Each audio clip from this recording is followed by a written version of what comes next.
Step forward if you agree with the prompt. White people also experience racism. Oh my God.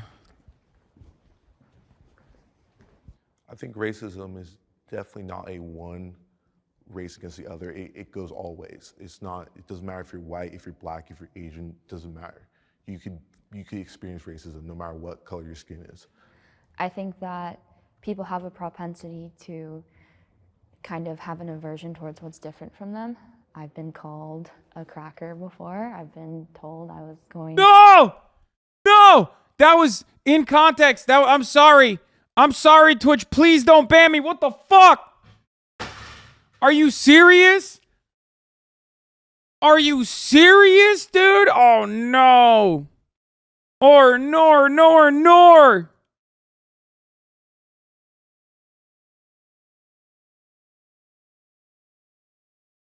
I'm so sorry to all my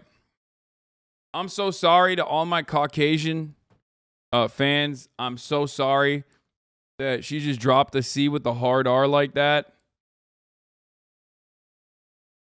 Like, and you guys had to hear that. I'm sorry to Twitch for the traumatic experience that I put y'all through. I'm sorry to Twitch for allowing this to happen. Fuck, man, that shit sucks. I'm sorry. To get beaten up because I was white. I would What? argue that on a systemic level, white people don't experience racism the same way a lot of other races experience racism. But I would say on an individual level, any group is capable of being racist towards another group as well. So the argument against this position frequently is that racism is a system, not a sentiment in the United States. And I agree with that really strongly, but at the same time, Yes, without systemic racism, you know what like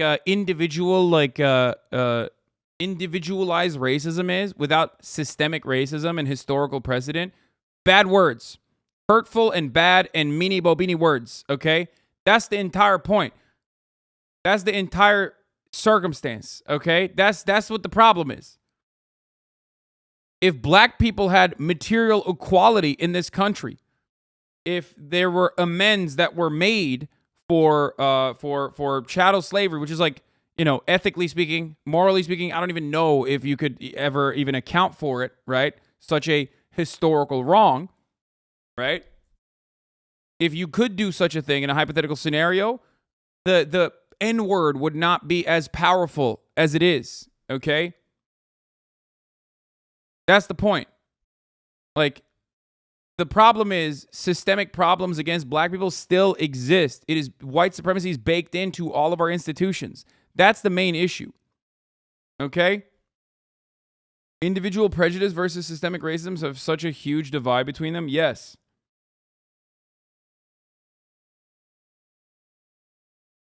I remember seeing a TikTok explaining words with ism at the end are systems put in place: capitalism, socialism, sexism, racism. What? I'm Jewish, and what about white minorities? Not a hot take, just a question. I don't even like. Do you mean like a white person in a different country or something there where white people are not the majority? Is that what you're saying? Like a white tourist in China? Like, what do you mean? Or do you mean white minorities like in South Africa? Because we know how they got there and we know what they did. Okay? Do you understand? Because like if you're talking about South Africa, it's the same as the white supremacist shit that you saw in America. racially white and have definitely experienced racism, discrimination. The paradox is that most of that racism is coming from white people or European Oh my society. God, bro. Oh my God, bro. Fucking build a bridge and get over it, brother. Holy shit. It's just like, bro is desperate. Desperate for some fucking oppression seeking. My Lord. My Lord. Holy fuck.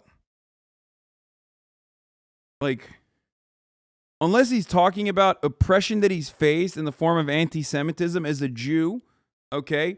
I don't know what the fuck he's talking about. And in that circumstance, like, if it is oppression he's faced as someone who is Jewish, then he didn't actually face that oppression on the basis of being white. He faced it on the basis of being not white, as a matter of fact.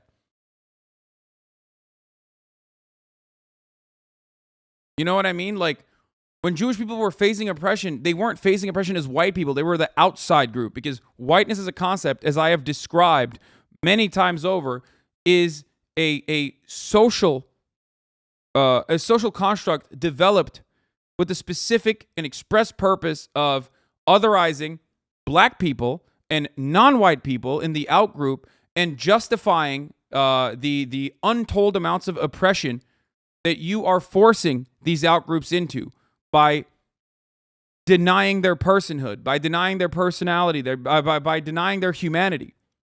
That's it. Okay? So in that circumstance, he's not like experiencing anti-white racism for other white people. He's not experiencing anti-white racism. He's just experiencing anti-Semitism. White nationalism, etc., that's directed at Jews. So I'm Dane, and I'm Jewish. I'm proud of being Jewish and being connected to an ancient religion and culture, but I'm not proud to be white, I would say. White privilege, I think, is... Oh, never mind. an aspect I of misunderstood, American I think. society. I think it exists. When I go to a job interview, I don't have to worry about my hairstyle or the way I normally speak or my name. And that's something perhaps a black person would have to worry about. Can the disagreeer step forward? If you want to know more about this, by the way, I made a video on my YouTube page called "White People Do Not Exist." Replacement without real. I think it was basically like 15 minutes of just like going through this pretty adequately. This is something that you guys can better inform yourselves on. Here you go. I'll blast it in the chat. A lot of people liked it. A lot of people said that this was like the type of video I should be doing more of, but.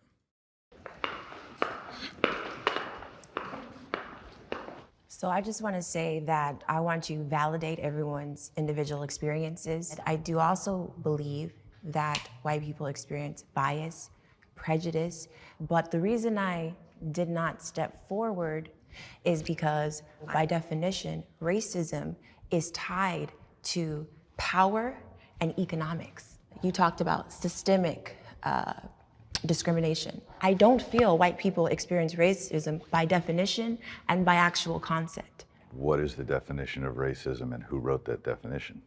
In the late 1500s, early 1600s, there was slavery. They started bringing over slaves, but there was really no concept of classifying people in terms of race. It's just we're bringing these people over and they're slaves. What ended up happening is some of the slave owners who were white started mixing with some of the slaves. And now here you have these black people. Why should she know that much?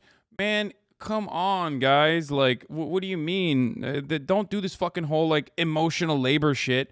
She's on a fucking Jubilee video. I'm glad that she's there and taking on the fucking emotional labor of, like, describing the historical context behind the one-drop rule and racial subjugation. You know what I mean? This is a profoundly important educational opportunity, and she's doing the appropriate, adequate thing.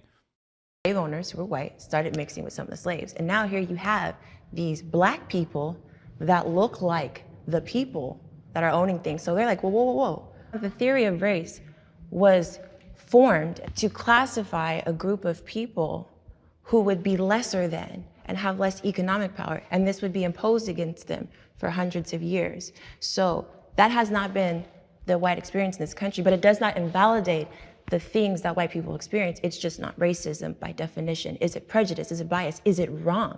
Yes. Mine is simple. If one person treats So if racism is based on power and economics, couldn't that still be used against a white person within certain individual spaces? Yes, you would have to try really hard, though. And in the real world, it does not really exist in the same way that, like, every single time you look for a reason for a white person to be able to say the N-word, you're always like, well, what if I'm reading Tom Sawyer or some shit? You're literally looking. You're seeking out the oppression. That oppression is not actually baked into the way that you exist. It's so permanent, and it's such a big part of our existence, that kind of like anti-black racism, white supremacy in general, is like most people don't even recognize it when they have been socially conditioned into feeling that way. You have to try really hard to seek out like anti-white oppression and develop or craft a hypothetical scenario in which it exists. Okay? That's the main difference. It's not baked into our laws. It is not a part of our everyday existence.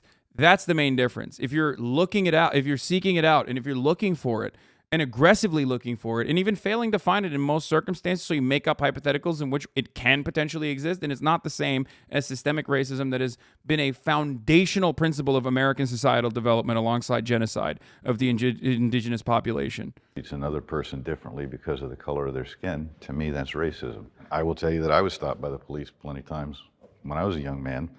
And I will also tell you that I then decided to spend 35 years. Sean the Black says, white people don't even notice the systems that benefit them, which is why they have a hard time reconciling their individual experiences with the systems in place. Exactly. White privilege is just simply... white privilege is just simply the lack of additional hurdles placed upon non-white people. That's it. Also, he's been stopped by cops as a policeman. Oh boy, this guy's gonna have some wonderful fucking footnotes. That's racism. I will tell you that I was stopped by the police plenty of times when I was a young man. And I will also tell you that I then decided to spend 35 years as a policeman. I'll tell you that I stopped lots of kids coming home from school. Depending on who it was that I stopped, the first thing out of their mouth would be, "You only stopped me because I'm black." And I would say, yes, that is why I did it. You'd be like, and I would say, racist shit. "You're driving a sports car with a back window that's this big. I can't see who's driving." And oh my God, bro. Oh my God. Oh yeah, you're driving a fancy car, boy. That's why I stopped you. Oh no, I can't see you in the car. I just stopped you because you're going 95 and a 55. Okay, dude. Stopped you because you're doing 95 and a 55. I Yeah. had no idea who I was pulling over until I stopped you. Now, if I treat you differently because you're black, then I'm a racist. But if I write you the same ticket that I was going to write you before I knew who was behind the wheel, I'm not. Oh my God. Jimmy's awesome. Thank God for Jimmy, dude. Never heard these takes before. These are new ones, okay? Man, in this imaginary scenario he made up in his head, he seems really cool. No, he doesn't. Even in the imaginary scenario that he made up in his head, he tried to like make himself look good by being like, well, you were going 95 on a 55. And I'd be racist. I'd be racist if I didn't write you a ticket because I would be treating you differently than I normally would. It's bullshit. You can tell she knows what's going on right there. So does he. So I'm glad you used that example, and I want to commend you for your service for our country. But oh God, don't do that. But I do want to say, because I've actually taught classes for the LAPD and for their cadets about these What the issues. fuck? So what I can say, which is a statistic, and which is also a fact, is that 60% of our prison population is African American. Different issue. Yes, but let me finish, please. Is African American males, right? When you go into a system and you are kept in that system and you're cycled through probation and there is a systematic sequence of course the cop says, by the way, sorry to pause her, but of course the cop literally says that the disproportionate incarceration rate of black people in the criminal justice system is completely different than a cop stopping a black person. Not related at all. It's like, what do you mean it's not related? It is literally the same issue. oppression. That's not happening to white males. So it's bigger than just the stop itself. It's the system. My name is Sierra. I'm an actor, a speaker, and a human rights activist. I'm very proud to be African American. Here's the thing, okay? If you look at the incarceration rate of, or the disproportionate incarceration rate of African Americans in comparison to any other race in the United States of America, and you say, oh, well, that's not white supremacy, that's something else, it has to be one of two factors, okay? When you look at the disproportionate incarcerated population of black people in this country, it has to be either one of two factors.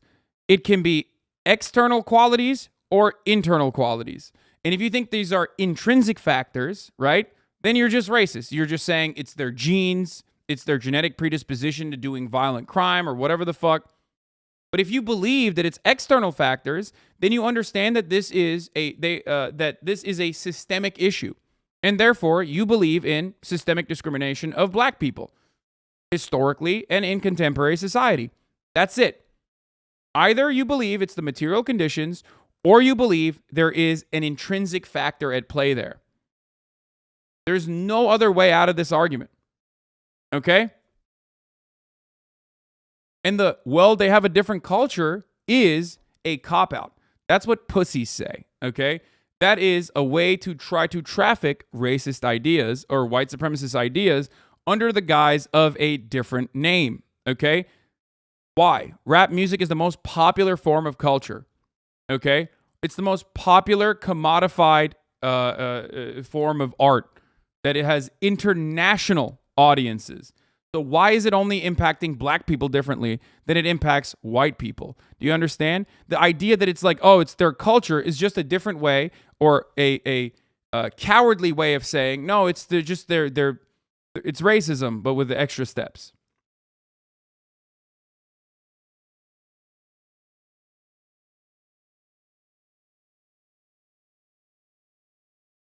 Nature or nurture destroyed by Ben Shapiro saying the word culture. It's obviously systemic racism at play. Yeah, exactly. Culture is derived from either internal or external factors as well. Culture doesn't exist in a vacuum. 100%.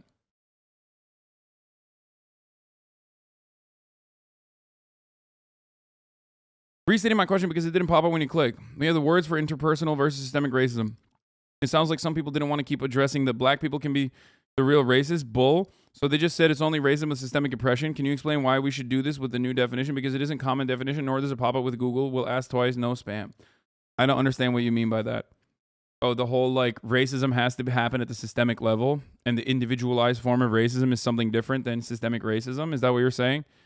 Like, and there's no new definition for it? I don't know. I don't know how to fucking change the definition if that's what you're asking.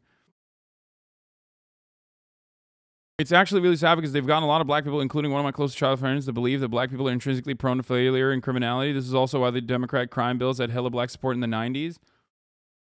Yes, white supremacy is so incredibly powerful that black people that are born and raised in the United States of America, even in contemporary American society, are still going to public schools that have a curriculum that is outdated, antiquated, and also systematically neutered, that end up learning things from a otherwise white supremacist perspective. Okay? That's where this comes from. That's why you see even black people have these kinds of opinions about black people from time to time. There is no other product. If like I said, white supremacy is so permanent and such a foundational part of American existence, or just existence in the Western capitalist universe, then of course black people themselves are also going to that are educated in this environment are also going to share similar values. You get it? Makes black people feel lesser while creating a white population ignorant and uncaring to these issues. Yep, exactly. American to be black. The challenges that come with being black, also being a black woman, are very real. I'm at a place in my life where I'm acknowledging these things are real. Discrimination is real. The systematic oppression of black people is very real. But I will succeed in spite of that. The police force is foundationally racist. That's just facts. There's no middle ground in this. This is like historically true. There is no middle ground. I love when Jubilee will come in and just be like a fundamental truth. Like it's like asking if there's a middle ground between, like, did the founders have slaves? You know what I mean? Like, there is no argument to be made there. It's just historical truths versus what your own personal perspective is on the matter. I love the white people looking over at the black people in this.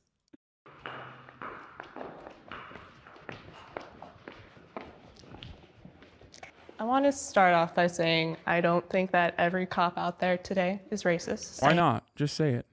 I think there Boo. Say it. There are a lot of them who are really doing good work. What I know from Boo. the establishment of the policing in the United States, that is directly from the slave catchers who were hired to catch runaway slaves and bring them back home. Yeah, I agree that all cops aren't racist. I had plenty of interactions with police that were fine, but You know we aren't taught that the founders owned slaves, right? Shut the fuck up. Are you serious?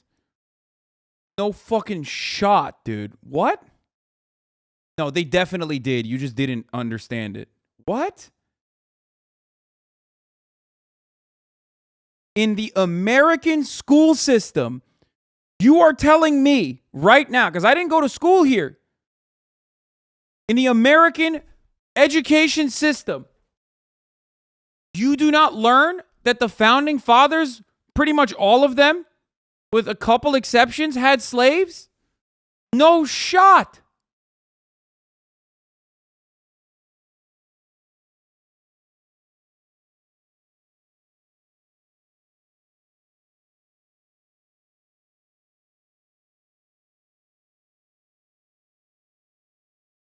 Okay, that's like,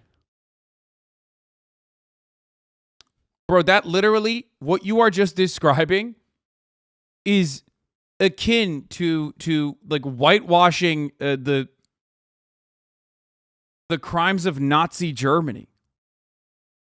Holy fuck.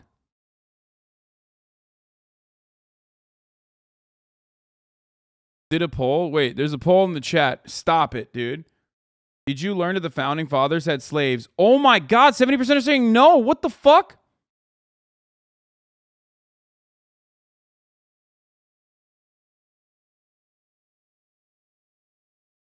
They don't really teach it, but it's obvious that you talk about George Washington's runaways, if I remember. The only founder I remember being highlighted as a slaver when I was taught history in school was Jefferson.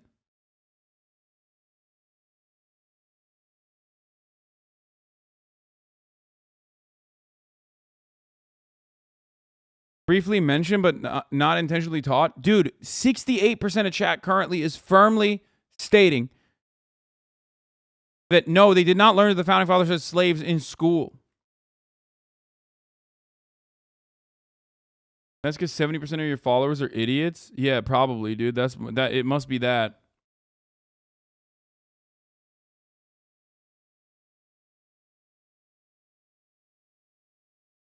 I don't know if this is like a instance where chat just simply didn't pay attention in class, or just straight up this is just systemic failure of epic proportions, dude. Look at this.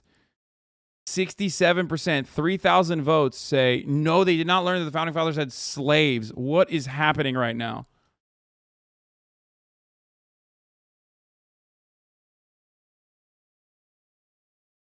Okay, let's continue.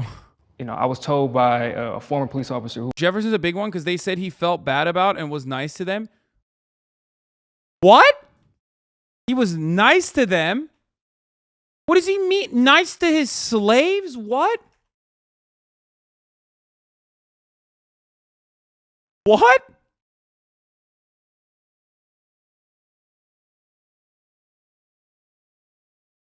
Like what? Like nice in the form of like raping them? What do you mean he was nice to them? What the fuck are they?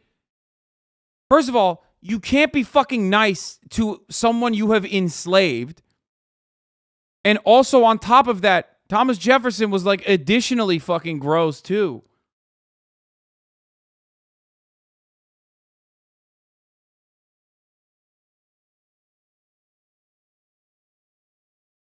Dude, he was so nice. He actually called them by their real names. What? That's correct. They didn't highlight that he was a slaver or raped them in my mid MO high school since he's important to Missouri.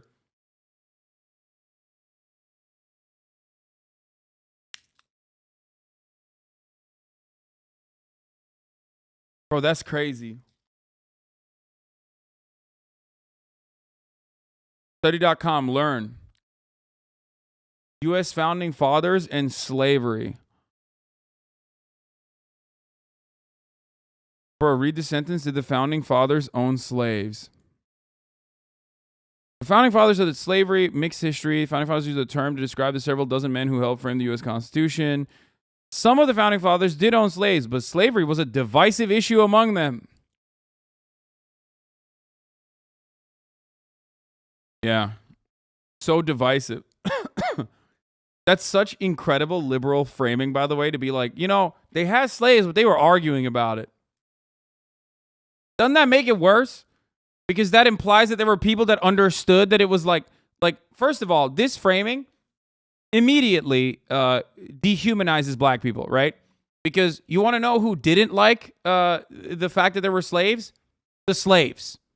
The black people that were enslaved, right? So you're just automatically just removing them from the conversation when you have this argument, when you make this argument.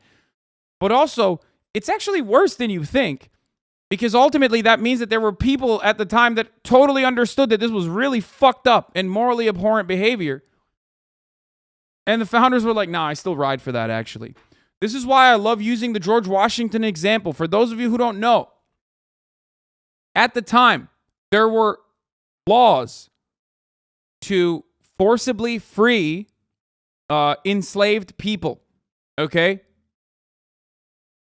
For those of you who do not know, George Washington cycled his slaves across state boundaries every 6 months in an effort to ensure, okay, in an effort to ensure that they were not freed, implying that he personally understood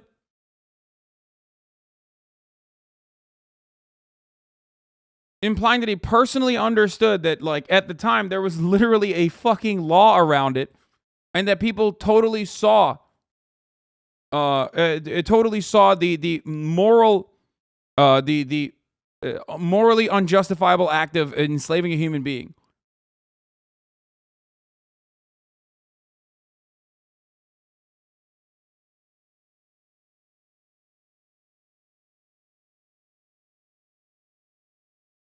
Like, he literally did human trafficking.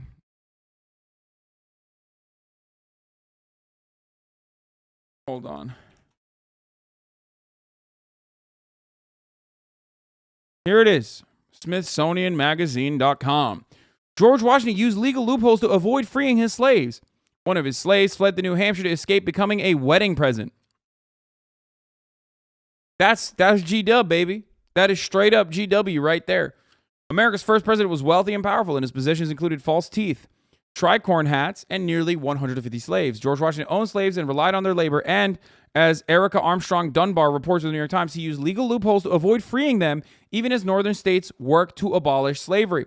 Washington inherited his first 10 slaves when he was just 10 years old, Dunbar reports. In the days before Washington, D.C. was the nation's capital, the new president lived in New York and Pennsylvania, states that were gradually abolishing slavery.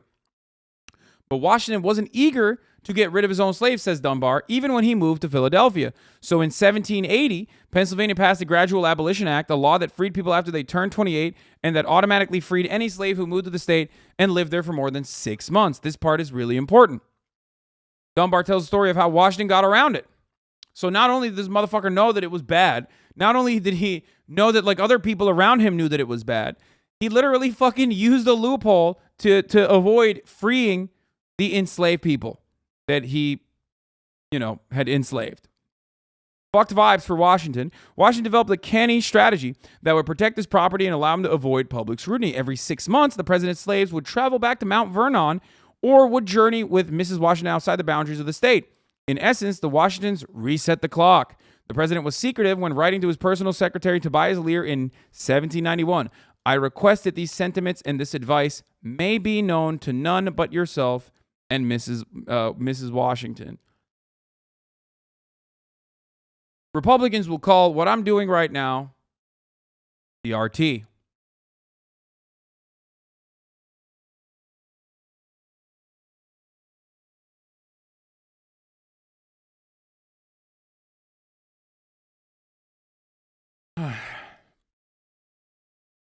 What do students learn about slavery? It depends on where they live. Stop, dude. This is going to fucking blackpill me even harder. Every day I learn a new thing about America, and it just, like, breaks my fucking brain. Wait, what the fuck? Why isn't the...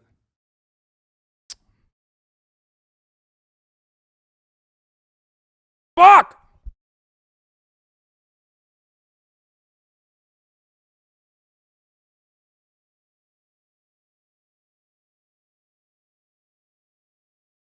I learned that Jefferson had slaves from epic rap battles of history. There's basically no concept or morality taught in schools when it comes to American history. It's all strictly liberal institutionalist perspectives.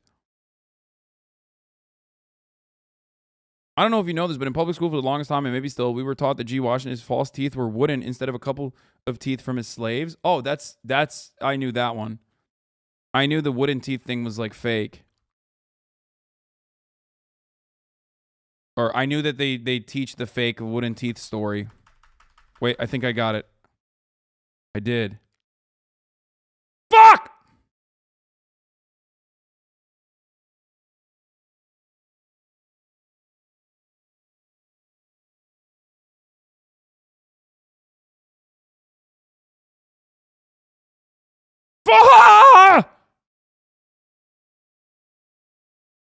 They're getting better. They're getting better. They're getting better. They're getting better with the paywalls. Oh my fucking God, they're getting better with the paywalls. There it is. When the Texas State Board of Education met in 2010, 145 years after the Civil War ended, it decided to set new social studies standards for teaching about America's deadliest conflict. One of the contentious issues before them, how central was slavery to causing the war? As the board saw it, not very. Dude, come on, dude.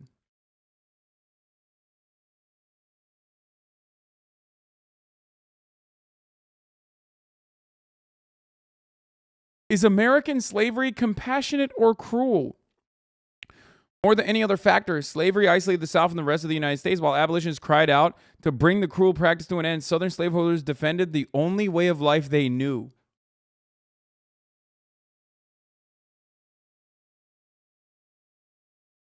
Look at me, look at my arm. I have plowed and planted, gathered into the barns. No man could head me. I could work as much and eat as much as man when I could get it, and bear the lash as well. And ain't I a woman? I have borne 13 children and seen them most all sold off to slavery. And when I cried out with my mother's grief, none but Jesus heard me. And ain't I a woman? That's Sojourner Truth. So let's, that's one. What the fuck is this? Ew. What is this like thing? It just looks like a bug died on it or something when you were taking the photo. Here's what the Southern slaveholders' perspective was, though. I could not free them, for the laws of the state forbade it. Yet even if they had not forbidden it, the slaves in my possession were in no condition to support themselves. It was simple cruelty to free a mother with dependent children. Observation 2 had satisfied me that the free, okay, I'm not going to read it, were, in general, a worse condition than the slaves.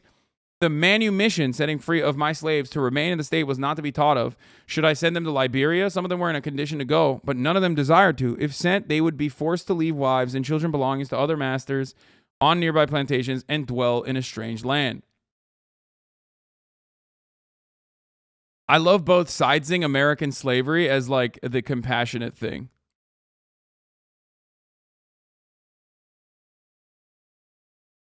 The laws forbade it, man.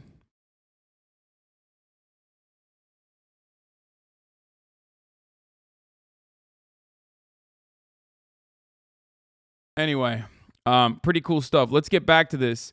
The reason why I showed you all this, the reason why I wanted to show you all of this is because that's the reason why videos like this have these insane fucking perspectives. And if you are aware of the reality, if you are aware of the reality of American history and the way that black people were fucked over throughout history, in American history, and how white supremacy was so foundational, then you're shocked when you hear this dumb shit from people. You know what I mean? Where you're like, what the fuck? How are people saying this? Right? That's it. Who was, a cop who decided he didn't want to do that anymore, that, the training is pretty much specialized for only colored people, especially black people, that if you're around them, they're the most dangerous, so you have to act in certain situations or react in certain situations. Can you explain Jim Crow laws and its significance? Very important. Okay, dude, we'll get to that. Like, come on. I think I just really want to emphasize that I really think that there are some officers who are white that don't even believe that they're doing anything that may be racially motivated. Yeah, Jim, he's in there. He's in the room with you, Sierra. His name is Jim. You were just talking to him. Because they're simply doing what they were taught to do. Jimbo. I come from a police family, and I'd like to add they do offer diversity trainings in the academy. So either it needs to be more extensive, or maybe we need to take it a step back and fix the selection process, because that process could be inherently racist. Hello, my name is Nia, More black cops. and I am Black. I'm proud of my race because when I look back historically at what people of my heritage have gone through and to see where we are now, it's remarkable, and it definitely pushes me to continue to be. She's right. No, she's not, dude. The entire system of policing is quite literally designed in a way to oppress marginalized communities, okay, and separate them from those who own capital. Black people have been historically oppressed by, or the earliest forms of what the police look like, which they already mentioned, okay? The slave patrols, you know, and that attitude still exists. You're making it seem as though like, oh, if there's just more black cops, like it'd be better. Well, there are plenty of fucking black cops out there, and they're still brutal to black people. Because when you are a cop, you have to abide by your modus operandi. The job that is given to you is to be the boot of the state. And the state wants you to oppress black people and poor people. Okay? The answer is fundamentally changing policing as an institution. Be resilient and Like if you get caught up in this like liberal if you get caught up in this liberal attitude, you will constantly find yourself advocating for the wrong things, okay? What do I mean by this? For example, what am I gonna say? I'm like literally okay. My brain is fried right now. Holy shit. Oh, for example, Customs and Border Patrol, right? CBP, according to Americans, is doing a profoundly important job of like owning fucking otherwise law-abiding abuelas that are crossing the fucking border and undergoing incredibly treacherous conditions in an effort to simply find a better life for themselves and future generations, right? And you're like, oh, that if you don't understand that is institutionally, like CBP, Customs and Border Patrol, and ICE especially, okay, especially ICE, is unironically a racist, white supremacist institution that is enacting white nativist border policies that were specifically designed for capitalist reasons that I've described time and time again about creating a two-tiered labor system to ensure that there is a steadily increasing flow of undocumented migrant workers that you can further exploit and use against the documented labor force, as capital owners tend to do. You don't recognize that CBP and ICE is doing that, and they have to be fundamentally changed as an institution from the top all the way to the down, all the way to the fucking bottom.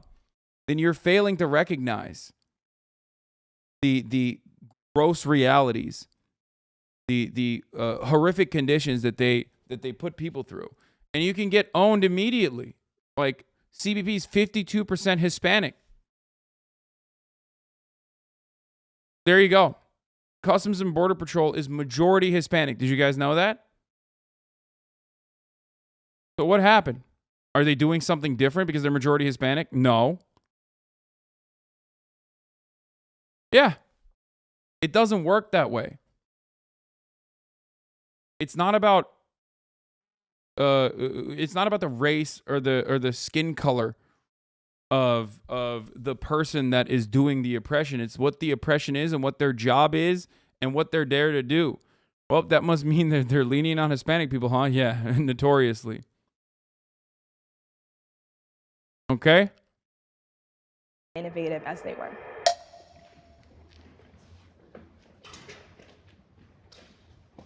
Historically, people formed groups, villages. Some people were hunters, some people were farmers, and then you had some people were racist. Whoever was going to protect the group. And over hundreds of years, thousands of years, whatever it is, that's how we wind up having cops, firemen, armies, and navies. Community policing as a theory is a good idea. As a practice, it has some hiccups. When I show up at your house... Oh my God, bro. This dude is anti-community policing. Jimmy is the worst, dude. Like, community policing is a way for cops to unironically get away with getting additional funds. And homie is still saying, like, even that's not enough, okay? Like, he's saying the compromise is not even enough, okay? That's wild. Like, he won't even concede on that front. That's awesome. Because you and your husband got into it, and he... Does he even have one example of a society that had cops? No. But also, remember, I am not a full-blown police abolitionist, and neither are, like, many anarchists that believe in police abolition. They still understand that there is still a necessity for whether it's democratically organized or not. There's still a necessity for some form of regulatory control. It's just about who gets to make those decisions and how those decisions are made. Okay, you still need an institution or a unit or an organization that is designed to maintain the presence of law and order. But the problem is, in the United States of America especially, the presence of police, specifically in underdeveloped communities that have been systematically oppressed, the presence of police does not mean law and order. The presence of police mean lawlessness and disorder, okay? They operate like occupying forces.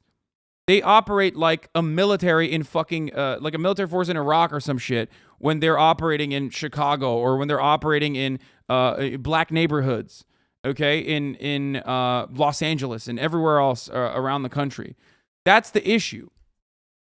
Of course, there still needs to be some form of community organizing designed around what you would understand as a police force, okay?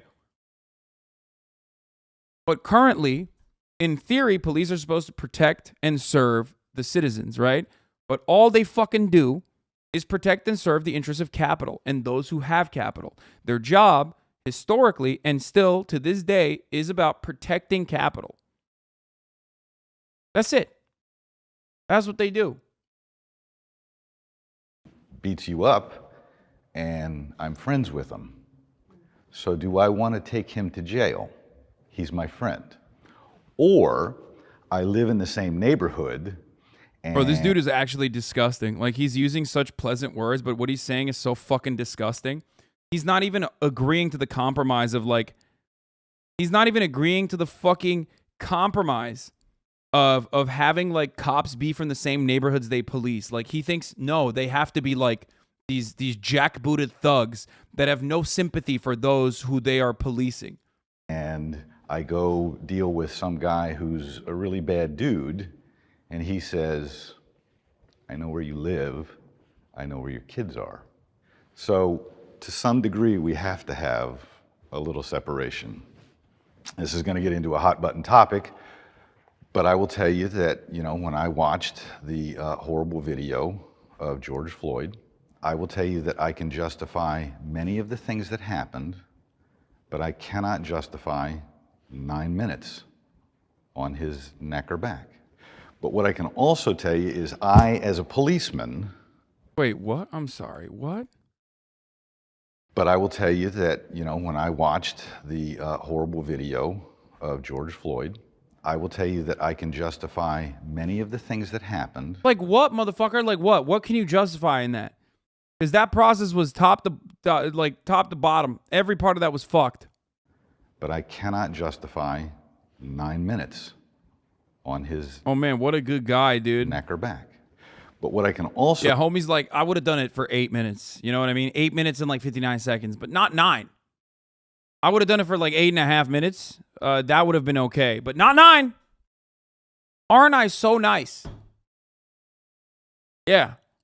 It's okay. He's basically saying, like, it's all right to fucking go into a call and, like, harass a random dude because the business owner called and said there was a faulty fucking check.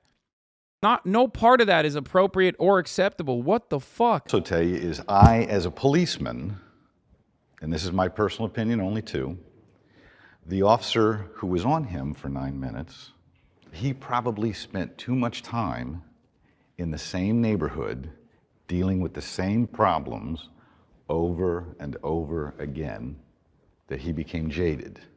Isn't that what being a police officer is?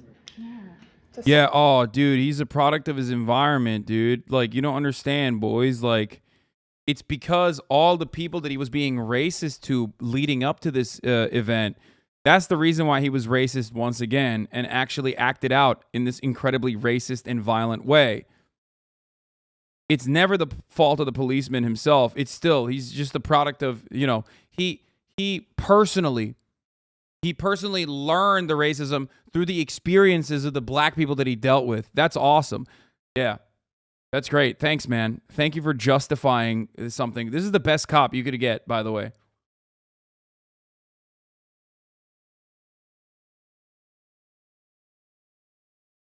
This is what happens when you don't even need a degree to kill people. No, it's awesome. This is the best cop that they could find. Great stuff here. Brilliant. This guy is comforting the ACAB stands many people have. Yeah. This is why the whole like good cops exist attitude is just silly. You can be a good person.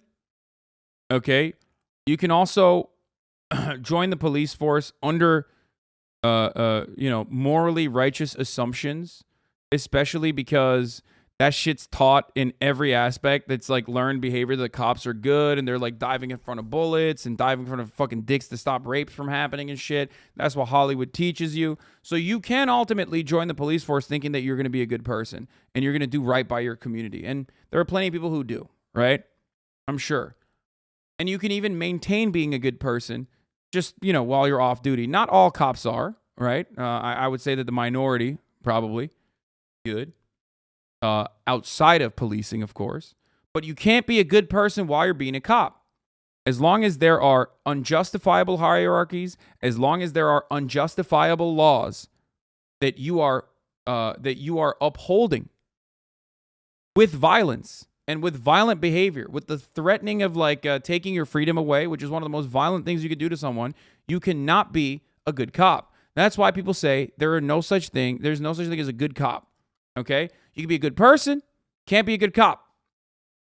You put the badge on, you put the vest on, you put the gun on your fucking hip, on your holster, you go in and you do a traffic stop. You're not behaving in a manner that is consistent with a good person, okay? That's how it works. And that's precisely why good cops get fired or killed, okay? I must disagree with that statement. When you're a cop, you're bad. No, straight up. Straight the fuck up. Good cops quit. Or they're pushed out. Institutionally speaking, policing is designed to bring these sorts of outcomes. Okay? The culture in the fraternal order of the police is designed to reinforce and make it easier for this brutality to continue. Okay? It's not the policing culture that is responsible. It is the systemic goal that police are there to do that creates that environment and that creates that culture that pushes out the good cops. Okay? That's it. Good cops die because they would rather take bullets than let kids take bullets in school. That just happens to be in Uvalde. Yeah. Social service job. And you're assigned to that. What about other countries where the founding of institutions of policing aren't based around the enforcement of chattel slavery like the United States?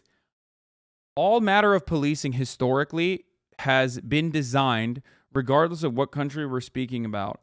All matter of policing has historically been designed to enforce the protection of capital, okay?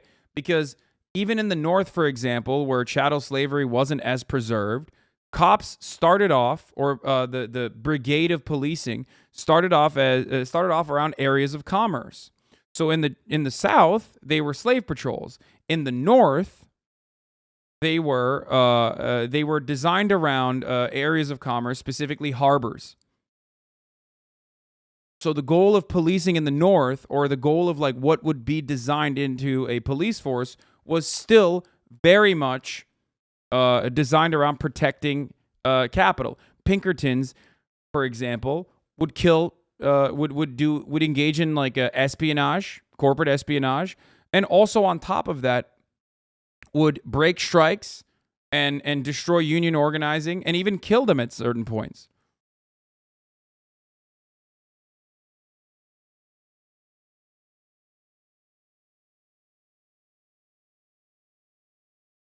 Have you never considered how cops might actually be necessary to part of our society? If cops aren't there, then who's going to beat up the poor people? The same way the top of the hour ad break beats up poor viewers of your stream? Fuck you.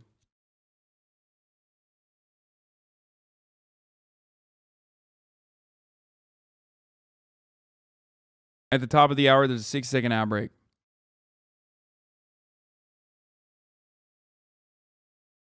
Most of what you're saying is right, but in the ancient past, there were actually policing forces that ran an ad at the top of the hour. Fuck Christ, dude.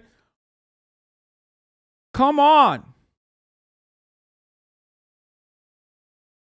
I joined a police department because I thought it would be a good way to help, but I would hear fuck shit and was like, well, never mind.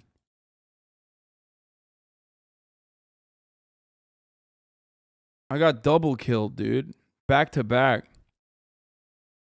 But yeah, I'm going to run the ad break right now. But if you no longer want to see those ads, don't worry. Fear not. All you need to do is subscribe, which you can do for $5, or you can do for free with a Twitch Prime. By connecting your Amazon Prime account to your Twitch account, you get 1 free Prime subscription a month. Okay? Or you can get gifted a sub. Here's the 1-minute ad break now.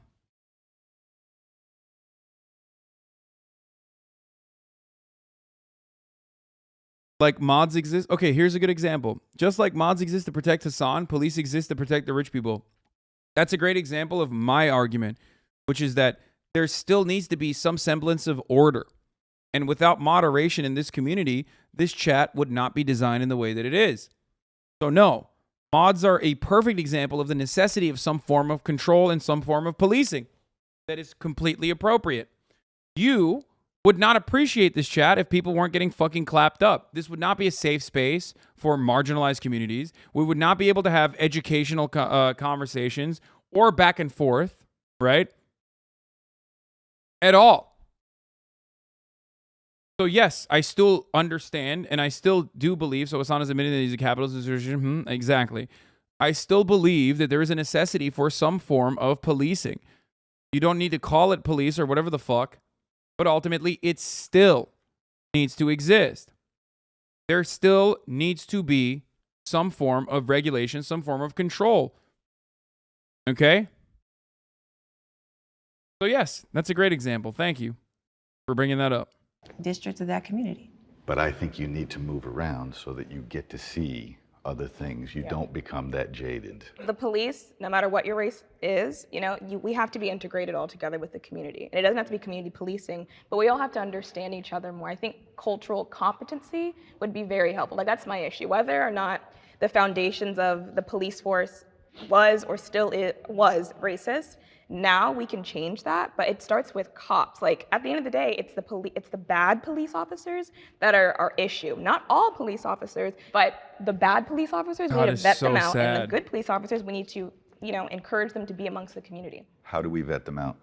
By making the police unions accountable, because I feel like that demographic of officers, they're actually making things a lot worse for the other officers that are actually I want to hear it. Like, I would rather have a crusty fucking anarchist in this circumstance advocate for abolition than anything else. Thank you, Psychedelic Gazelle, for the 10 tier 1 gifted subs, allowing 10 people to no longer see the ads, by the way. I just hate that. I hate the liberal attitude of just like, oh, well, there's some bad cops, but then there's a lot of good cops or whatever. Bro, how is that any different than what Republicans say? Everyone's a liberal, dude. Everyone is a fucking liberal. Holy shit, dude. Holy fucking shit. Everyone. From Joe Brandon all the way to Donald Trump. Not all cops are bad. It just depends on what percentage of the police force that you think is bad versus what percentage of the police force you don't think is bad. That's all you're fucking saying.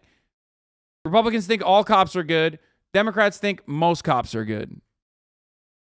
To do their job. I think that we need to get some type of real accountability. That I don't think the police should be policing themselves. So when those cops that aren't upholding their oath, they can be properly removed instead of getting all of these passes. The bad police officers, I hate the term like the bad apple. It's like, no, you're a faulty grenade. Like, you're ruining your whole department reputation. I feel like I was held up to higher standards working at Whole Foods sometimes. I got 3 chances. Okay, that's true.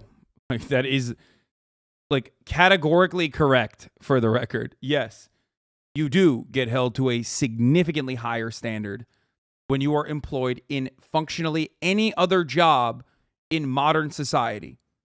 Okay? Any other job. That's literally true.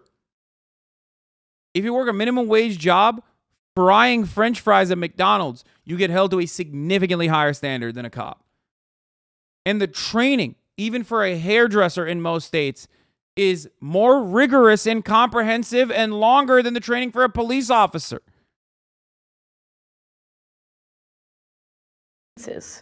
Out. But like Derek had so many 17 reports before George 17 Floyd. reports. It's like, get him out of there. What are you guys doing? Do you think police officers, and I genuinely am curious, do you think they should get paid more? I think police officers should get paid more. I also think police officers Police officers are the only people who live like who live in fucking Sweden, but in America, okay? They get like social democratic benefits, basically. They get the benefits of like living fundamentally in a social democracy. And then also on top of that, they just have literally like a license to kill, okay? What do you mean they should be paid more? What the fuck are you talking about, dude? They literally get paid so much more, especially in like overtime, and have better health care, better benefits than any other government employee. Get the fuck out of here. They also have the most powerful unions that back every little thing that they do.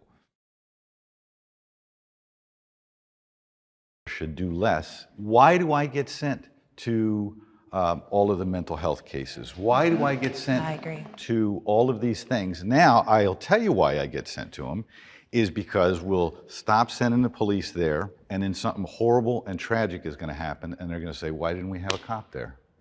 Okay, dude. No, you shouldn't, though.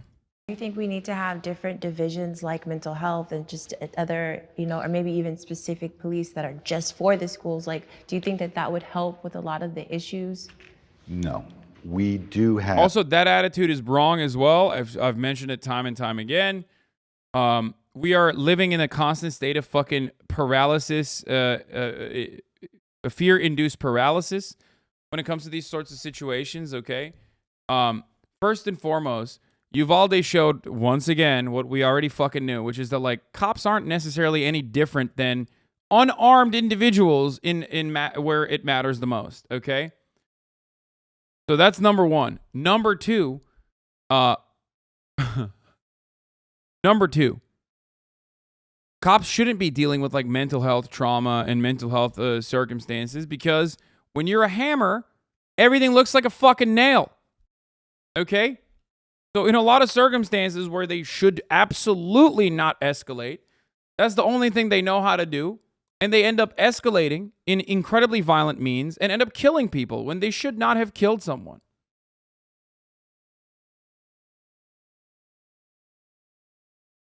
Have specialized police officers in certain things. But if we keep specializing and we get so compartmentalized that I can't go, I'm right across the street from you when you're screaming for help. Yeah, that's not what I do. Got to go find the guy that deals with screaming women or whatever it is. My name is Jimmy, and I am a retired police officer. I'm not going to tell you that there are no racists on the police department. Damn, even Jimmy admits that there are racists in the police department. That's how you know shit's really fucked up. You know what I mean? That's how you know shit is so fucked up. Even Jimmy admitted it, okay? That's how you know. I don't think blacks were historically treated fairly. He said blacks. Under the law. I think that we have made great progress, great strides. I think we have to continue to get better, but I also think we probably see racism to this day in places where it maybe isn't. I sometimes wish I was a Yeah, woke culture's going too far, bro. Woke culture's going way too far, man. different race.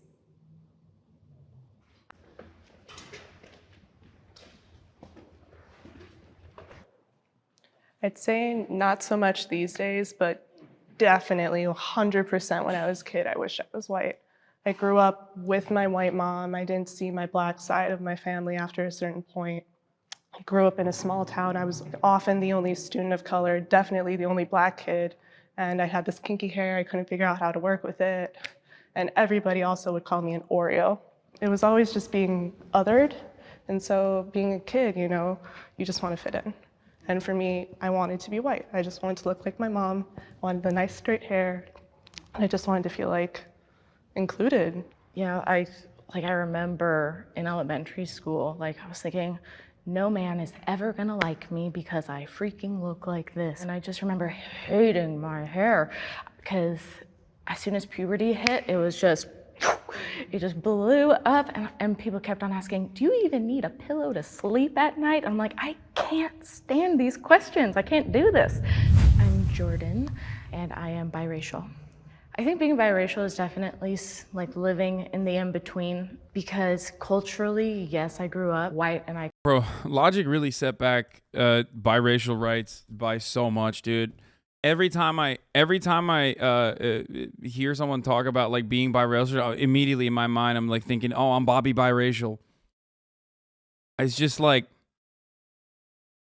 it just like automatically takes it to a place where it's like, did you know Logic is biracial? Oh, Jesus Christ. I completely know that. Like I was raised by my white mother, but then there's also a part where race is perceived and it's what people put on you and how they respond to you in your everyday life. He's never coming on now. We got to have him on. I want him to do an entire verse on me like he did with Fantano. It's so interesting because I grew up in predominantly non-Black communities. And for some reason, still like being the minority at home in the family, as well as in school and in the world, I was always so proud to be Black. I actually really yearned to be around other Black people. So thankfully in college, that was an experience where even though we made up a small community, I was still able to, okay, this is like people that look like me. I was in the military for 6 years, and I was usually the only Jew in my battalion. And I think that isolation produced a sort of pride and understanding of who I am and where I come from. So I have never wanted to be anything different than what I was, but that's because I really never thought about it. And to your all's point, maybe, I don't know, but maybe people treated you that way because there is this sense. Dude, come on, Jimmy, don't do it. Don't do it. Oh, this motherfucker. Bro, this is, okay, this is awesome. Dude, sometimes, especially old white people, cannot help themselves, dude. It turns into word vomit with like every single fucking stereotypical, out of touch racist shit that you could ever say. Oh, maybe you're looking for the oppression. Everyone turns into fucking, what's the dude from Black White? What was his name? Bruno. Everyone does Black Bruno. Everyone. It's so crazy. It's so crazy. Just, dude, just boop, zip it, you know? Don't do it. Don't do it. It's like, I'm going to do it. I'm going to say it. Holy shit. I mean, I did. I forgot Bruno's name for a second. I'm sorry. Okay, Jimmy will not be silenced. No shot. Oh, but maybe people treated you that way because there is this sense of wanting something that I haven't ever had before. I'd love to have a Lamborghini. You know what I mean? It's different than any other car I've ever had. It's different than what I grew up with. I think personally for me, I mean, I was actually adopted by white parents in very diverse family. I think 6 out of the 8 of us are all adopted, all different races. I kind of have my own story apart from everyone else. And the same for everyone else that was adopted in my family. Bro, I love that he said, did you get your race car? But like literally. Jimmy said, did you get your race car? And I don't mean a card. I mean a race car, like the one that goes vroom, vroom. Have their own story apart from everyone else. And the same for everyone else that was adopted in my family. They have their own story. I always had pride in it, but at the same time, my parents no matter the color of their skin. It's the people who raised me, and they raised me just to not look at it through the lens of race, and that's what I've always done, and I've never wanted to change my race at all. I'm Joshua, and I'm Black. I've never experienced racism. I've experienced stuff from people from my own race. I grew up in a white family by white parents. I was constantly called whitewashed. It upset me, but I didn't let it get to me. Being black in America, to me, is just being an American in America, just like any other person. White privilege exists. Bro. It's just, oh my God. Oh man, really said my parents taught me to be colorblind.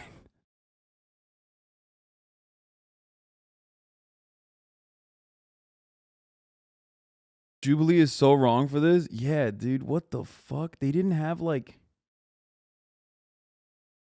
I remember you realizing you were racially profiled at the airport with the anti-bomb spray or whatever it was on stream. You know Jimmy's take on this is gonna be wild. Please, as your lawyer, I'm gonna advise you not to say anything.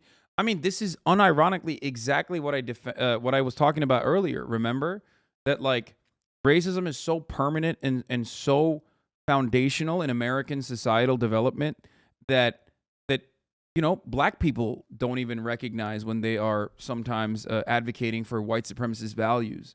And this is just that attitude on steroids, basically. Okay, that's what this is. It's such a complex. Not going to invalidate his experience, but yeah, this is basically the Atlanta episode. It is such a complex situation to cover and talk about, especially as someone who is white. And not only am I white, but also not even like white from America. You know what I mean? I come from a country where there aren't any black people, pretty much. So it is a difficult topic, and the optics of it look bad, but it's exactly the same thing that I mentioned about public education or American schooling and the social conditioning of white supremacy. It's like the most toxic mix of Fine Bro / BuzzFeed trash. Oh my God.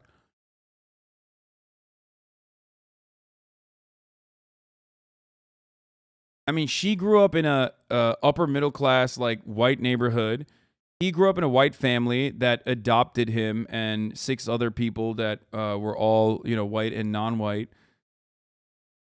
Like, these are all incredibly unique experiences. There's not like one singular black experience outside of, experiencing white supremacy and being perceived as black.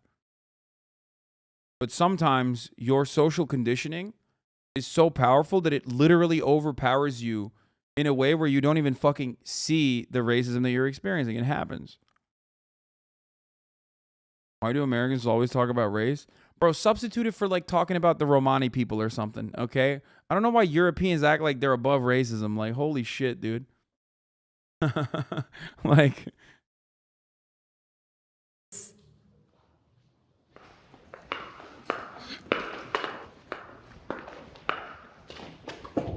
I mean, America was founded by white people, for white people at the time. All of the institutions were designed to benefit white people. So, I mean, of course, white privilege lingers into society today. You can't deny that. Where I would argue with you just a little bit is I think we throw out the term white privilege far too often for things that aren't necessarily white privilege. I've got a Go ahead, Jimmy. Pop off. Jimmy's about to pop the fuck off on this one. You know my man has some words about white privilege. I didn't experience white privilege. Back in my day, I had to walk to school 500 miles uphill both ways. Agree with you completely on that one. I think there's generational white privilege for sure, but I think now it's almost used as a reason Oh no. to not try as hard. Yeah, dude. If we stop doing that, just really like work for it and not use white privilege as an excuse, then we could really. Okay, bro. Dude, the Thomas Sowell book just dropped, okay? I see him sitting in front of a library with just only Thomas Sowell behind him, okay? Straight up. I'm sorry. This is ridiculous. Get somewhere as in the black community. I would respectfully disagree. Like, all of that is true to an extent. Like, I graduated university during the pandemic, the height of it. I went abroad for university. I got 2 degrees. I graduated with honors, learned to speak 2 languages. I should have been able to get a job right away, right? No. It took me 9 months before I was able to get a job, had to go completely outside of my field. But then when I looked at all of my white colleagues who were in Stop being respectful of bullshit takes. I mean, yeah, he has been indoctrinated by his white parents, 100%. Yeah, I already said that. But also, you have to remember that, like, there's, almost 30,000 people in here, and this is a very, very complicated subject. And I have to choose my words carefully because there are some haters in here that'll 100% try to use this against me to be like, oh, look at how racist Hasan is.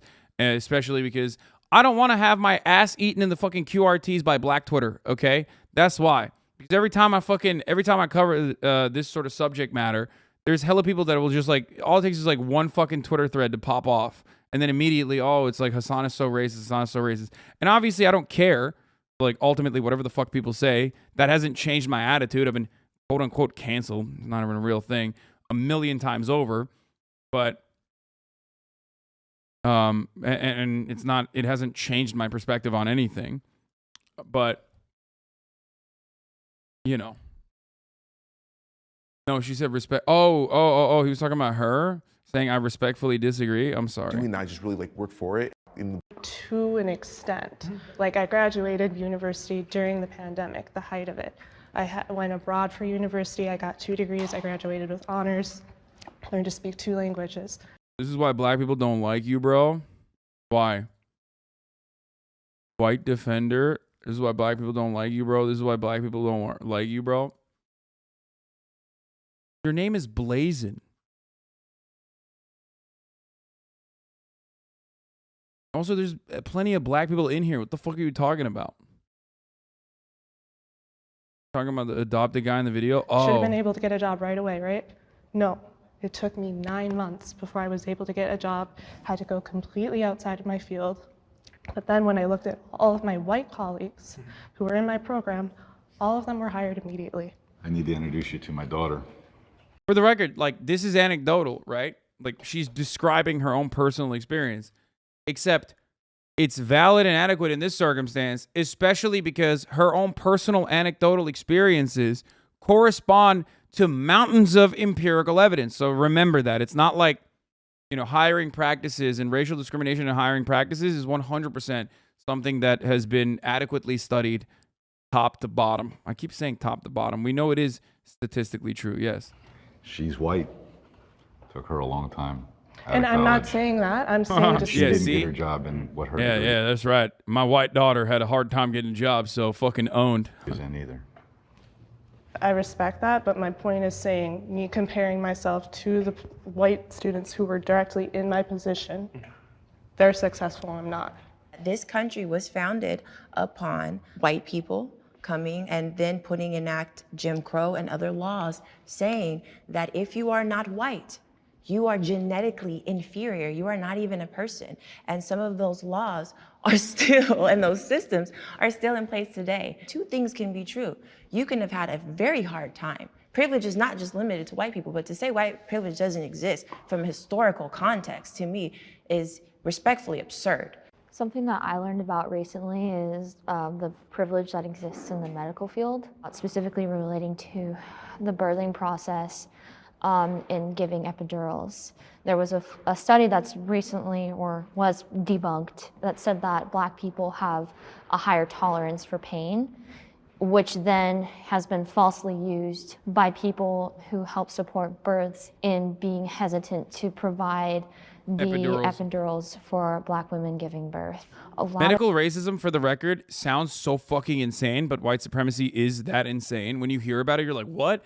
It's kind of like the Ben Shapiro take where you're like, what? Highways are racist? Okay, liberal, you're so fucking silly. It's like, no, they are. They literally were designed with a fucking racialized, racially discriminatory purpose, okay? Same with this shit. And not only that, but it's literally taught in medical ethics in school. Medical racism is unironically taught in fucking, in med school. You learn it. Of women die in childbirth.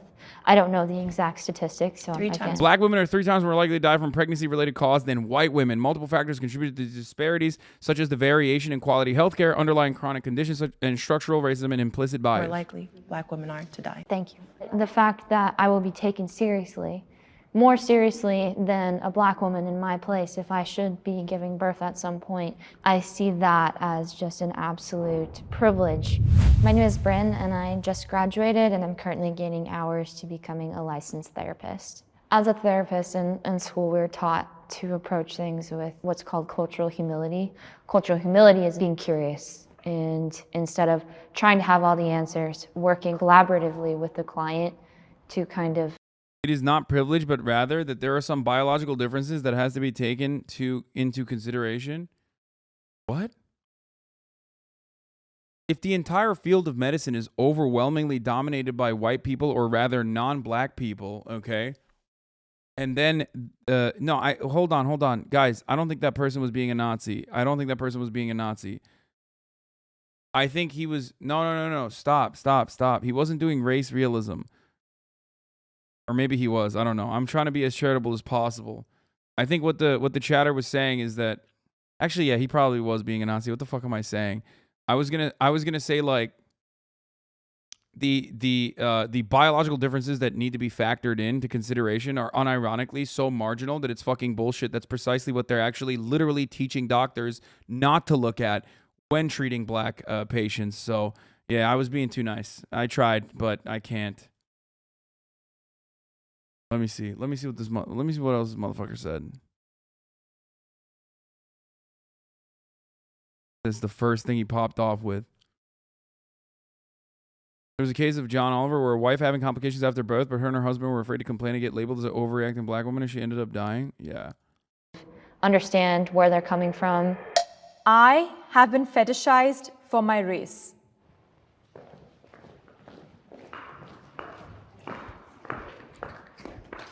You know, the standard one, oh, you're pretty for a black girl. I'm like, that's not a compliment. That's so weird to say. And like one of the go-to pickup lines for men, they're like, oh my God, what are you? I'm like, this is not cute. I'm tired of having this conversation. This is lame. Yes, I know I have green eyes, hazel eyes. Like, let's move on. I think black women in particular are just extremely sexualized and fetishized.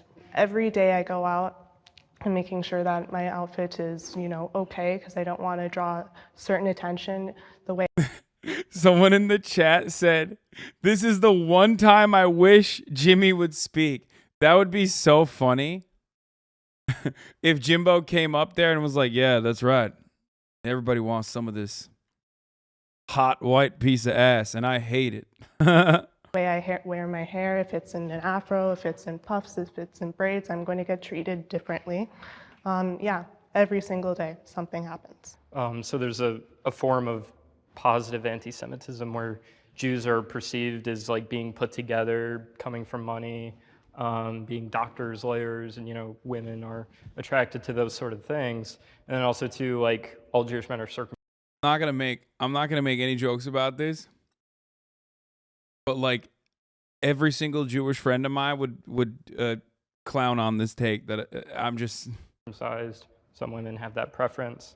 So I've definitely experienced it, but I feel like it's a sort of subtle, trivial thing. Like it never really bothered me, but it's occurred nonetheless. Yeah, I've had experiences in high school, college. People ask me to stop me, mainly women. Like, oh, are you Egyptian? Or are you black in this or black in that? There's always something. It's always black in something else. And I'll let them know what I am, and they're like, oh, that's exotic or something crazy. My name is Dino, and I am biracial. I don't want people to think that. I know what Felix Biederman's take on that matter is by heart. He would come in and immediately be like, "Yeah, I'm always being fetishized for having painful convulsions every time I drink anything that has lactose in it, or like the weird allergies I have. Women are always coming up to me." That is exactly what he would say, verbatim. And probably worse shit too, actually, way worse shit. But I'm not gonna say that.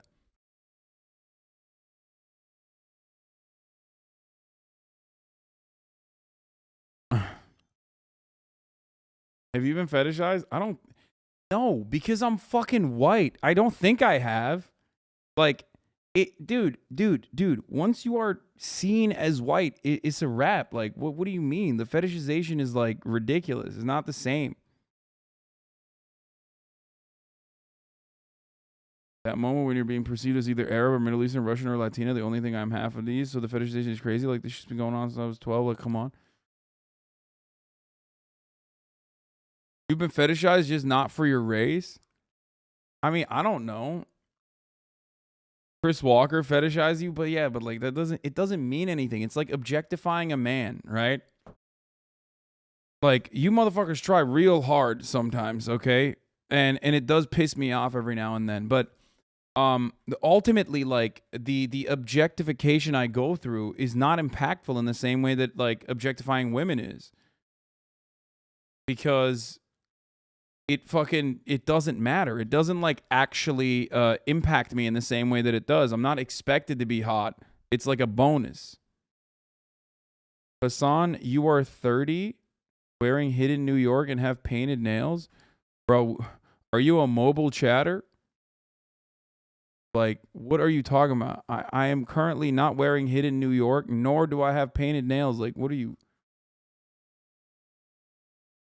Homie's on a Motorola Razr right now. He's the internet only picked up. Internet only picked up. He's 8 months behind. White Turks are definitely fetishized by Arabs. I don't know.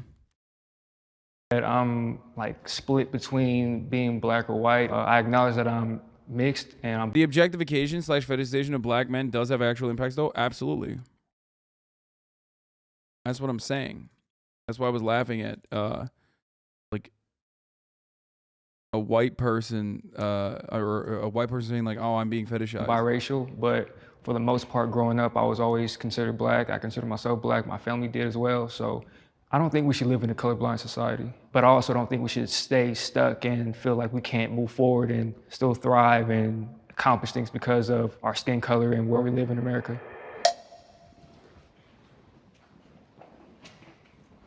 I would just have a question for everyone who stepped forward. I'm just curious how that's like. What's it like? Exhausting. It sounds exhausting. Yeah, I think Black women historically have a really interesting relationship with desirability. Culturally, it seems as we're not desired. And then when we are. What's the line between liking and fetish? Great question. A fetish is when you turn something, when you dehumanize and depersonalize something and turn it into an object of desire. Okay? That's the difference. If you have an obsession, if you see someone not as a human being, but rather simply an object of desire, and treat them as an object of desire, that's what you're doing. You're fetishizing them. We're being fetishized, so it's like, okay, we're usually not desired, but now we are. Am I supposed to lean into this fetishization? I think just being a woman, we deal with certain things every day. Specifically being a Black woman, being fetishized, it's interesting because if I, especially in my industry, because I'm there to work and be professional, I'm just super professional and I don't give any attention to that at all, that kind of energy, then I'm an angry Black woman. So I think that it's just really... you can't win. It does feel like that, so yeah, that you can't win sometimes. Yeah, and there's also a flip side to it. It's like, for me specifically, I'm light-skinned amongst majority dark-skinned people, and people will deem me or deem other light-skinned people as a certain way, as either weaker or less than, or just like, okay, you're lighter than, so we're going to be so pro-Black that we're never going to, consider you as one of us. You're just other. Well, that touches just on beauty standards in the Black community, and that's colorism. Like, I've even been told, you're beautiful, you're not Black. It's just like these little things. Yeah. Or you must be mixed with something, yes. right? Yeah. My name's Christina, and I'm biracial.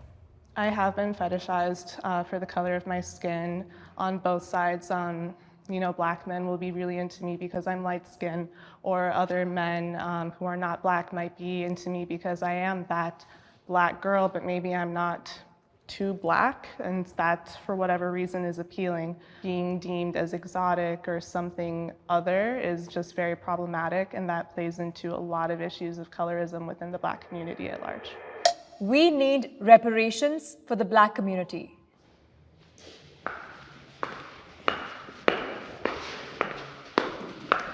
I don't think people need like individualized like paychecks. Like I don't think that's gonna like work. But I think pouring funds into communities who could really use it, building jobs there, more education there, like more opportunities would do so much. Like that's how I see it should be. Anytime that Black communities in the US tried to, pull themselves up by the bootstraps, they were attacked. Like, I think it was in Tulsa, they bombed the city. Black Wall Street, it was completely destroyed. So again, something needs to be done. When the Civil War ended, there was a representative from Ohio, I can't remember his name, but he was a radical Republican and advocated for the phrase 40 acres and a mule for every emancipated slave. So there was supposed to be reparations, and there never was. And I think especially as a Jewish person, I mean, Jews received reparations for the Holocaust and are still receiving them. And in my mind, there's no amount of money that will ever undo the wrong of the Holocaust. So that you could Radical all the money in the Republicans are world like a will never Nazi? make No, it right. man. Civil But- War. Civil War era Republican. A radical Republican in the Civil War era was basically like a fucking commie. What do you mean? Like a radical abolitionist. The original Republican Party had some relatively Marxist roots. Not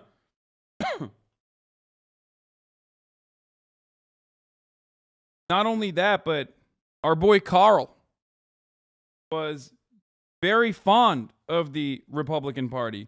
As a matter of fact, the founding charter of the Republican Party literally talked about not only the abolition of chattel slavery in the South, but also the abolition of wage slavery in the North as well.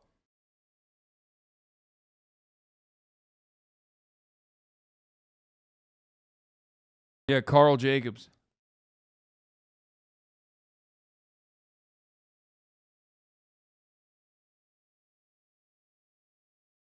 I think the idea and principle of reparations is good. Logistically, I don't know how it would happen.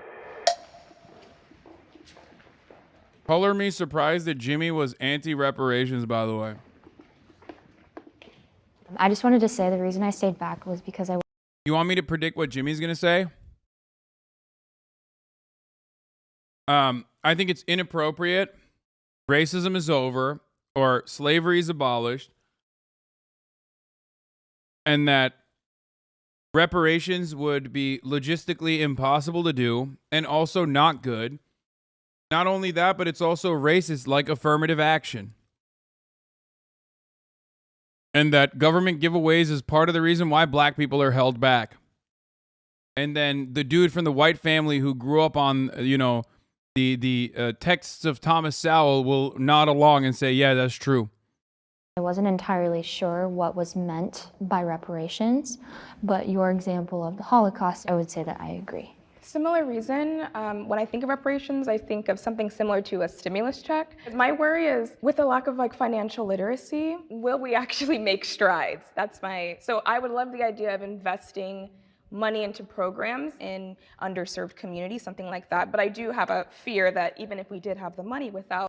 Again, white supremacy impacts black people's opinion of black people. I'm just going to say that for no reason whatsoever, but understand that white supremacy is so powerful that it literally impacts black people's opinion of other black people.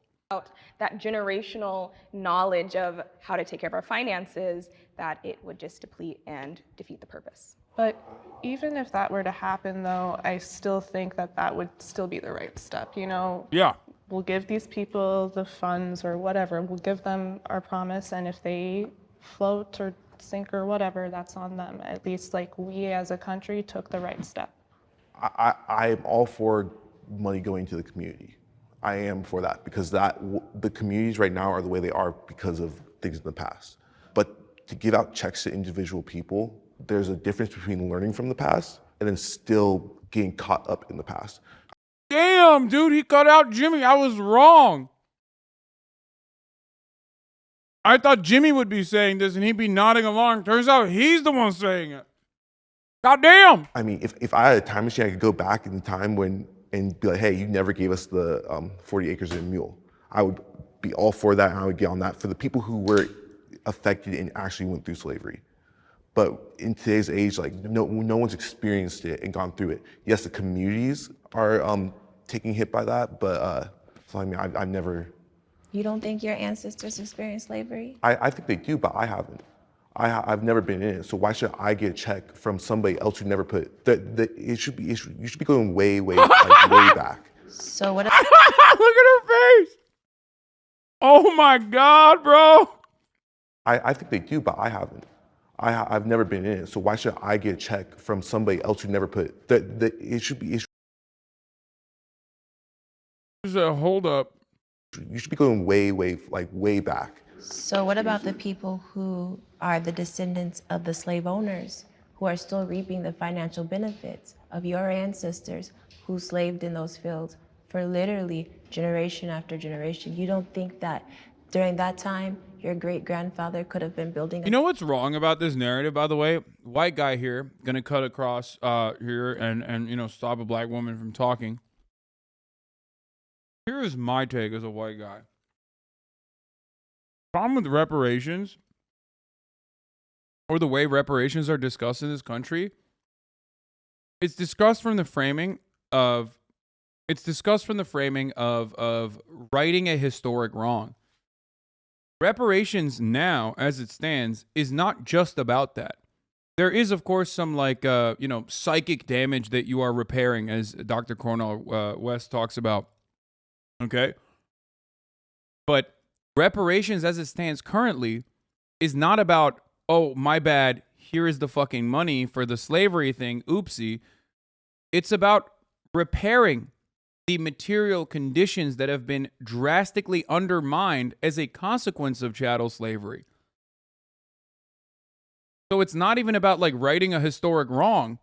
It's about righting a wrong that is existing right now in American society. That's a great way to put it. Yes, it's about equalizing the economic head start white people have for 200 years and continue to have to this day, not just the head start. Right? That shit still exists. That's why we say systemic racism still exists.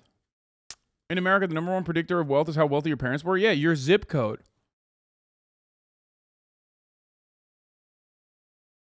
business that could be flourishing by now, and you would have a multi-million-dollar franchise as they do off the backs of others. You don't think that deserves some rectification for you in the present time? To be honest, like, no, because again, it's something that happened in the past. Again, I haven't experienced. Bro said he's never experienced racism. I don't think you're gonna be able to crack through. He literally said he's colorblind. I'm doing fine right now. I'm doing fine. And I'm not going to be all upset over somebody else's ancestors who I don't even know who enslaved my ancestors. I don't need it. I have no reason to have it. So for me personally, I'm not upset about it, but I do feel my grandfather, on his side, they were the first family in the state of Texas to actually file for reparations. The irony of that sentiment is that quite literally part of the reason why he doesn't know who enslaved his ancestors is because of the systemic racism that he does not recognize. Literally. Like, that's the reason why you don't know, bro. What the fuck? That's crazy. He doesn't even see that. His white parents 100% fucked him over.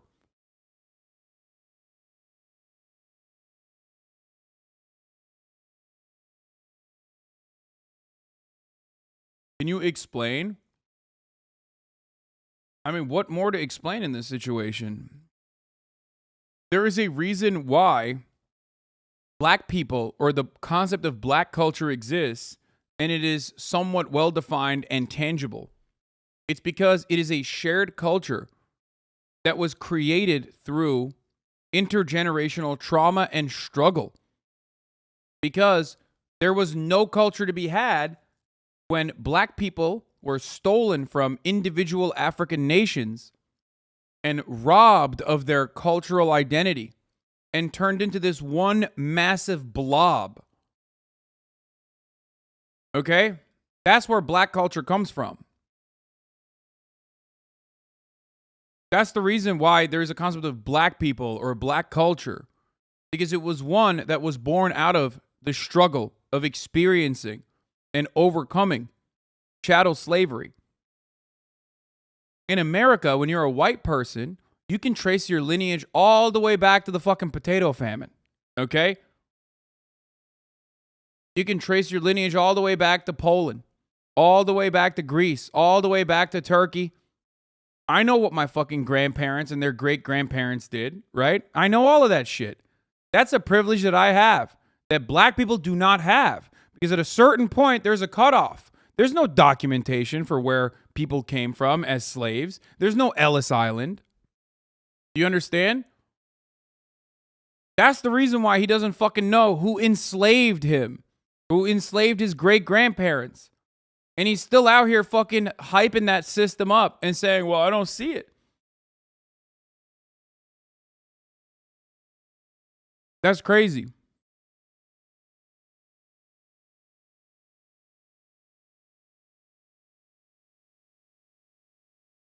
Like when I have family records going back to the mid 1850s, I told my friend about this who's black and said, must be nice law. Many don't have historic family records like that. What you just went over. Exactly.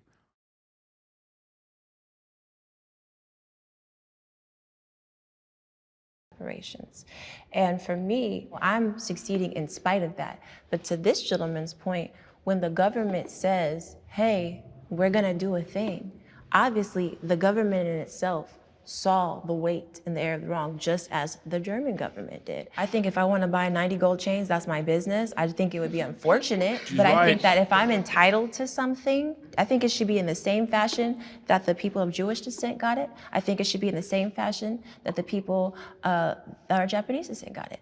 So you might think it doesn't affect you, but overall, I think that we have been greatly impacted by slavery, even up to current. I just choose not to focus on it nonstop so it doesn't become something that holds me back. But I definitely think it's something that we're entitled to. Thank you. Great, guys. Actually, Thank you. Thank you. I really appreciate your contribution. you know what? That was good.